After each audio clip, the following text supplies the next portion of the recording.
Afternoon, Coach. Welcome, everyone. Questions for the coach?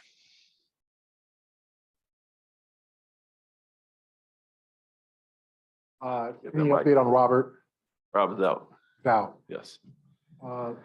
what's he going through at this point, and what can get him back for game 6? Going through some general soreness. Swelling went down, and that's why we were hopeful for tonight due to the swelling getting better over the last few days, but still had some soreness and just going to be overly cautious. Obviously coming off of surgery until it's pain-free. We'll rest him until he's ready. And just kind of running back in terms of the same rotations, lineups as game 5 without him. Yeah, we'll look at the same. Obviously Grant will start again, and Tice will get some more run. And like you saw last game, we can downsize or stay big, and so feel comfortable with that versatility-wise to go either line up in either unit and do what we did when Marcus was out and he was out last game, hold it down until they get back.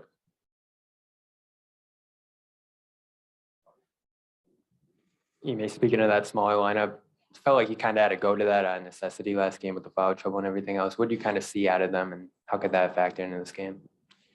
Well, it was a decision to make at that point. We didn't have to. Grant was fine. It was, and Al was running long minutes, so we could have stayed big, but liked what Derek was doing, how he's attacking, and Jason and Jalen felt like they guarded Antetokounmpo better overall than the first few games. So didn't need to bring our bigs back as well. We challenged those guys to guard a little bit, tougher and meet them with a more forceful contact, and they did that. And so gave us the luxury to, bring back Grant back or stay with the smaller lineup. And so obviously it stressed them a little bit with their bigs out there, opened some things up driving the lane wise, but not a whole lot different than what Grant brings as far as stretching the court. So just another guy to attack, and Derek was extra aggressive. So we needed that.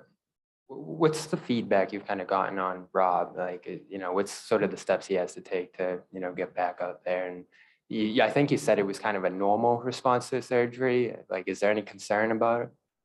Yeah, the feedback is he just has some soreness, and due to that, he's restricted movement-wise because of soreness.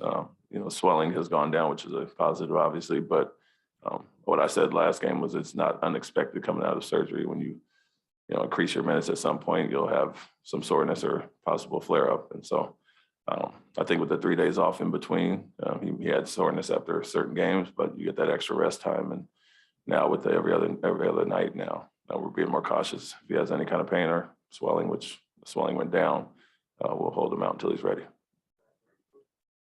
Hey, Ime, just to kind of follow that up, what has been some of the biggest things that you've seen from your team, particularly in the playoffs, with guys out? What have they done to adapt without Marcus, to adapt without Rob, that you've seen from your team?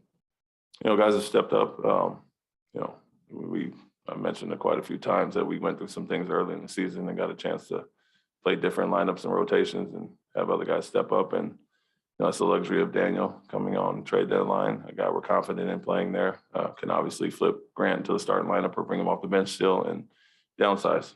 We have big wings and have some versatility as far as that. So first few games of the Brooklyn series with Rob being out, other guys stepped up and, kind of filled his role. Getting him back was great, but, Marcus going out game 2, an example of Derek and Peyton and others stepping up as well. And so kind of what we've done all year, and, they got a guy missing too. So other guys have to step up, be more aggressive, fill different roles, and we feel confident with our guys doing that. I know when you won your Coach of the Month awards, you made fun of them kind of, but when finishing 4th in Coach of the Year, your first year, as a professional head coach, what does it mean, and kind of an indicator of how far you guys came this year as it progressed? Yeah, I would say personally for me, it's whatever, but for the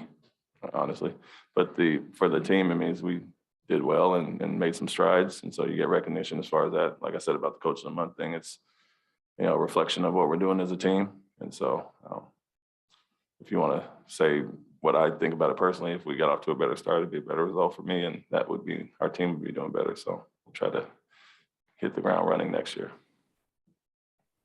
Wrap it up right there. Thank you, Coach. Thank you.